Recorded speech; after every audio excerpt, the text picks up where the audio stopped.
ದೇವಾಲಯದಲ್ಲಿ ಪ್ರಾರ್ಥನೆ ಮಾಡ್ಲಿಕ್ಕೋಸ್ಕರವಾಗಿ ಇಬ್ಬರು ಮನುಷ್ಯರು ಹೋಗ್ತಾರೆ. ಒಬ್ಬ ಆತನು ಪರಿಸಾಯನು, ಮತ್ತೊಬ್ಬನು ಸುಂಕದವನು. ಪರಿಸಾಯದವನು ಪ್ರಾರ್ಥನೆ ಮಾಡ್ಲಿಕ್ಕಾಗಿ ನಿಂತುಕೊಂಡವನಾಗಿ ಆತನು ಹೇಳ್ತಾನೆ, ಸುಲುಕೊಳ್ಳುವವರು, ಅನ್ಯಾಯಗಾರರು, ಆಧಾರ ಮಾಡುವವರು ಹಾಗೆ ಉಳಿದ ಜನರಂತೆ ನಾನು ಅಲ್ಲ, ವಿಶೇಷವಾಗಿ ಈ ಸುಂಕದವನ ರೀತಿಯಂತೂ ನಾನು ಅಲ್ಲ. ನಾನು ವಾರಕ್ಕೆ 2 ಆವರ್ತಿ ಉಪವಾಸ ಪ್ರಾರ್ಥನೆಯನ್ನು ಮಾಡ್ತೇನೆ. ನಾನು ಸಂಪಾದಿಸಿಕೊಳ್ಳುವ ಪ್ರತಿಯೊಂದರಲ್ಲಿ ನಾನು 10ರಲ್ಲಿ 1 ಭಾಗವನ್ನು ನಾನು ದೇವರಿಗಾಗಿ ಕೊಡ್ತೇನೆ ಎಂಬುದಾಗಿ ಹೇಳಿ ತನ್ನ ಪ್ರಾರ್ಥನೆ ಮುಗಿಸ್ತಾನೆ. ಆದರೆ ಸುಂಕದವನು ದೂರವಾಗಿ ನಿಂತುಕೊಂಡವನಾಗಿ ಆಕಾಶದ ಕಡೆಗೆ ಸಹ ತನ್ನ ಕಣ್ಣನ್ನ ಎತ್ತಲಿಕ್ಕೆ ಆತನ ಮನಸ್ಸಿಲ್ಲದೆ ತನ್ನ ಹೃದಯದಲ್ಲಿ ತಾನು ಪಾಪಿಯಾಗಿದ್ದೇನೆ, ನನ್ನನ್ನು ಕರುಣಿಸಿ ಎಂಬ ಒಂದು ಪ್ರಾರ್ಥನೆಯನ್ನು ಮಾಡುವಾಗ ಆತನ ಪಾಪಗಳು ಕ್ಷಮಿಸಲ್ಪಟ್ಟು ಆತನು ನೀತಿವಂತನಾಗಿ ನಿರ್ಣಯಿಸಲ್ಪಟ್ಟದ್ದನ್ನು ನಾವು ನೋಡ್ತೇವೆ.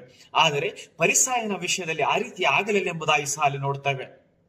ಪ್ರಸಂಗಿ 5ನೇ ಅಧ್ಯಾಯದಲ್ಲಿ ಈ ರೀತಿಯಾಗಿ ಬರೆಯಲ್ಪಡುತ್ತದೆ, ದೇವಸ್ಥಾನಕ್ಕೆ ಹೋಗುವಾಗ ನಿನ್ನ ಹೆಜ್ಜೆಯನ್ನು ಗಮನಿಸು. ಅದೇ ಅಧ್ಯಾಯದ 3ನೇ ವಚನದಲ್ಲಿ ಈ ರೀತಿಯಾಗಿದೆ, ಬಾಯಿ ದುಡುಕಬೇಡ, ದೇವರ ಮುಂದೆ ಮಾತನಾಡಲು ನಿನ್ನ ಹೃದಯದಲ್ಲಿ ಆತುರ ಪಡೆದಿರು. ದೇವರು ಆಕಾಶದಲ್ಲಿದ್ದಾನಲ್ಲವೇ, ನೀನು ಭೂಮಿಯ ಮೇಲಿದ್ದೆ, ನಿನ್ನ ಮಾತುಗಳು ಕೊಂಚವಾಗಿರಲಿ ಎಂಬುದಾಗಿ ಹೇಳ್ತಾನೆ.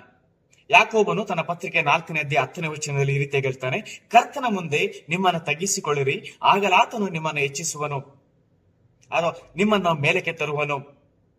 ಪೇತ್ರನು ತನ್ನ ಮೊದಲ ಪತ್ರಿಕೆ 5ನೇ ಅಧ್ಯಾಯ 6ನೇ ವಚನದಲ್ಲಿ ಈ ರೀತಿಯಾಗಿ ಬರೀತಾನೆ, ದೇವರ ತ್ರಾಣವುಳ್ಳ ಹಸ್ತದ ಕೆಳಗೆ ನಿಮ್ಮನ್ನ ತಗ್ಗಿಸಿಕೊಳ್ಳಿರಿ, ಆತನು ತಕ್ಕ ಕಾಲದಲ್ಲಿ ನಿಮ್ಮನ್ನ ಮೇಲಕ್ಕೆ ತರುವನು. ನಾವು ಸಹ ಪರಿಸಾಯನ ರೀತಿಯಲ್ಲಿ ಒಳ್ಳೆ ಕಾರ್ಯಗಳನ್ನ ಮಾಡಿರಬಹುದು, ಅಥವಾ ಒಳ್ಳೆ ಅಭ್ಯಾಸಗಳನ್ನು ಇಟ್ಟುಕೊಂಡಿರಬಹುದು, ಅಥವಾ ಆತ್ಮಿಕವಾಗಿ ಅನೇಕ ಶ್ರೇಷ್ಠ ಕಾರ್ಯಗಳನ್ನ, ಲೋಕವು ಮೆಚ್ಚುವಂತ ಕಾರ್ಯಗಳನ್ನು ಅಥವಾ ದೇವರೇ ಮೆಚ್ಚುವಂತ ಅನೇಕ ಕಾರ್ಯಗಳನ್ನು ಸಹ ನಾವು ಮಾಡಿರಬಹುದು.